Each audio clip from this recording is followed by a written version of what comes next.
Just like we did with the nucleophilic substitution reactions, now we need to determine which factors will affect whether a reaction will follow an E2 or an E1 mechanism. So the first thing let's look at, the same as before, let's look at the leaving group.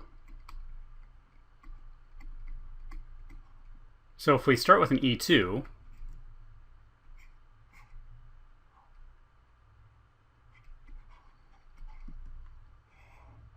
so I have some kind of a base that comes along.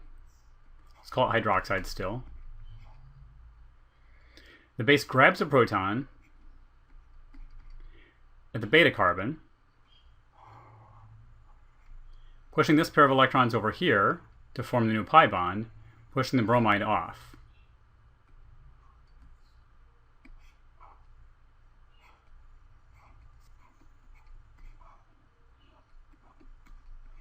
There is only one step, so that step must be the rate determining step. And as part of that rate determining step, we have the halogen leaving. So if I have that exact same reaction with a chloride versus a bromide, keep using hydroxide as my base, I get the exact same product, but I have chloride as my leaving group instead of bromide. So again, you need to look at pKa's of the conjugate acids of your leaving group. And bromide is the conjugate base of a stronger acid, which means that this is more stable than chloride. So this reaction is going to be faster, or preferred reaction. Let's look at an E1 mechanism for the exact same reaction.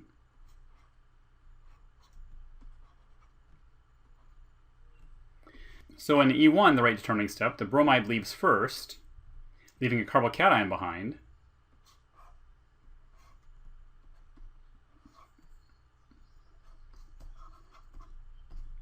And we don't really have to continue drawing it because this is the rate determining step.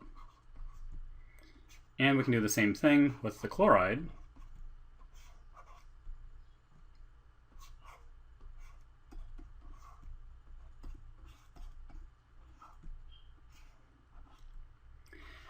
So again, you have a choice between bromide as a leaving group or chloride as a leaving group. And because bromide is the conjugate base of a stronger acid, bromide is a better leaving group, that makes this one faster. So just like in nucleophilic substitution reactions, a better leaving group makes both mechanisms faster.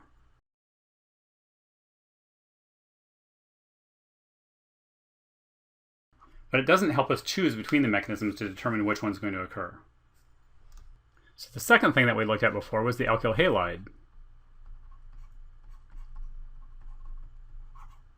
So let's first look at an E2. And we'll take a primary alkyl halide versus a tertiary alkyl halide.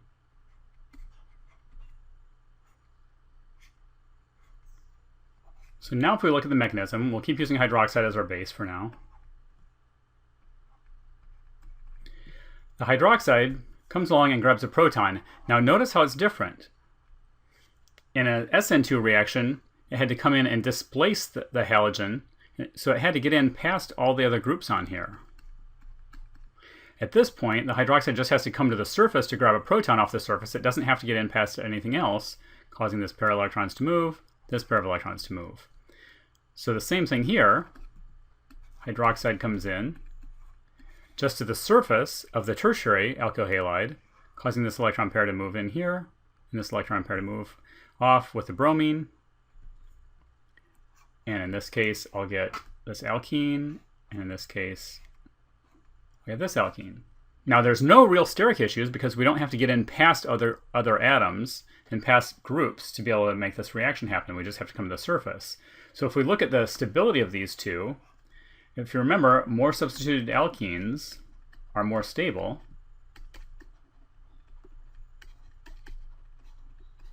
So it turns out that for an E2, tertiary is actually faster.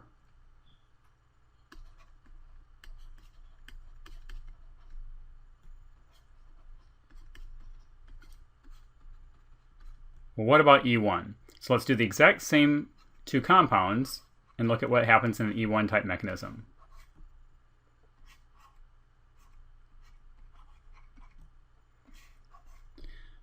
Now remember, we don't have to draw the whole E1 mechanism to determine the rate of the reaction because the first step is the rate determining step.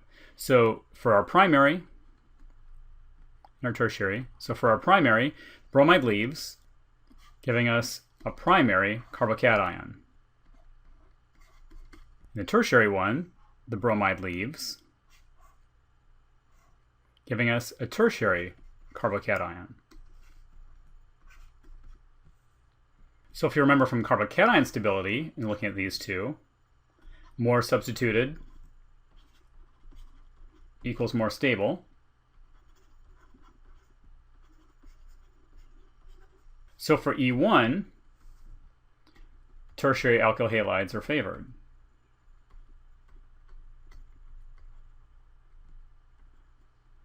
Or faster. So if you remember from nucleophilic substitution reactions, this was the piece that determined most of our reaction, whether we had a primary, secondary, or tertiary alkyl halide. However, for elimination reactions, it really doesn't make a difference. What turns out is more substituted alkyl halides are going to be faster and are going to be preferred in any elimination reaction. So we're no closer to determining which mechanism we're going to follow by looking at the leaving group and looking at the alkyl halide.